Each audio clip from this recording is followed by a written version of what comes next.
চাইনাতে আমরা যখন কোনো কিছু অর্ডার দেই তখন ওই অর্ডারগুলা হচ্ছে এই যে এই বক্সগুলোর মধ্যে চলে আসে। তো এই বক্সগুলোর মধ্যে আসার পর ফোনে নোটিফিকেশন যায়। তো সেই অনুযায়ী আমরা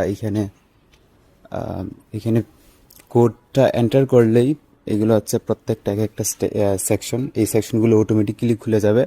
তখন হচ্ছে আপনি আপনার প্রোডাক্ট নিয়ে যাবেন। এখন কিন্তু খুলবে না, এখন এগুলো লকড। যখন আপনি হচ্ছে কোডটা এইখানে কোডটা দিবেন, এই স্ক্রিনে আপনি কোডটা দিবেন, তখন হচ্ছে এই বক্সগুলো খুলে যাবে, তখন হচ্ছে আপনি আপনার প্রোডাক্ট রিসিভ করতে পারবেন।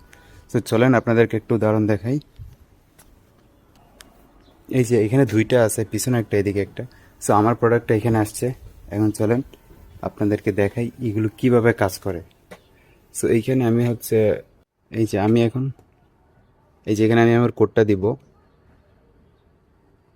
কোডটা দিলে এই দিকে দেখবেন, এই যে দেখেন, এই যে এইদিকে আমার এই সেকশনটা ওপেন হয়ে গেছে। এই যে এটা হচ্ছে আমার প্রোডাক্ট, এই যে এটা হচ্ছে আমার প্রোডাক্ট, আমি প্রোডাক্ট রিসিভ করে ফেলতে পারি।